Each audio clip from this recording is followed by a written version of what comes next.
Listen to this thought from the Christmas story in Luke chapter 2 and verse 19.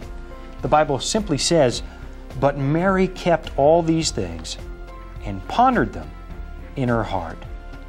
Human beings are very myopic when it comes to life's experiences.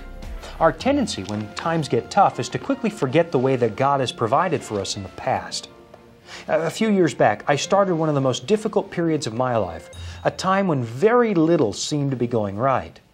Where the voice of God had once been very obvious in my day-to-day life, I went through this time when it seemed like He wasn't anywhere near as close as He used to be. And those parts of our lives always come to pass. But at the moment you're going through it, it's hard to remember the moments where God's leading was obvious. I mean, just look at the children of Israel, and I think you'll see what I mean. A number of devastating plagues had fallen on the Egyptians to make their escape from Goshen possible. They had seen the parting of the Red Sea and the drowning of the Pharaoh's armies. They had a pillar of cloud by day and a pillar of fire by night as tangible evidence of the presence of God. And still, almost as soon as they hit the desert, they started complaining that God wasn't with them. Just listen to this, found in Exodus chapter 16, beginning in verse 2. "Then the whole congregation of the children of Israel murmured against Moses and Aaron in the wilderness. And the children of Israel said to them, 'Oh, that we had died by the hand of the Lord in the land of Egypt, when we sat by the pots of meat and when we ate bread to the full. For you have brought us out into this wilderness to kill this whole assembly with hunger.'" Now, do you see it? The human memory, even among God's people, is remarkably short. We're glad when God is intervening, but we seem to assume the worst when we don't get what we think we need on the spot.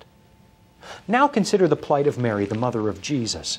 When the angel visited her, that was clear evidence that God was on her side. When the shepherds came to visit, and the wise men brought expensive gifts from the east, there was probably little question that her son was very special. When Jesus turned the water into wine or performed one of His other miracles, the presence of God was very close.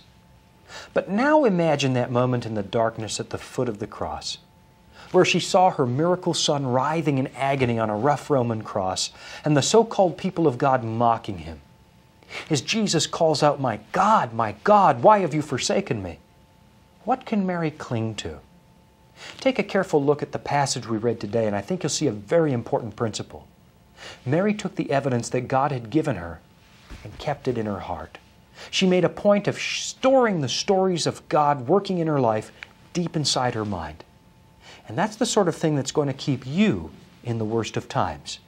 That's one of the reasons, frankly, that Bible study is so important, because this book is a record of God's working with His people in every generation.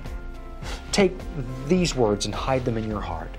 Like Mary, take the evidence you have that God is real and ponder it a lot. Then when times get tough, as they always do, you'll still have evidence readily at hand to prove that God is real. And you'll find that all that pondering has proven to be a better way to live.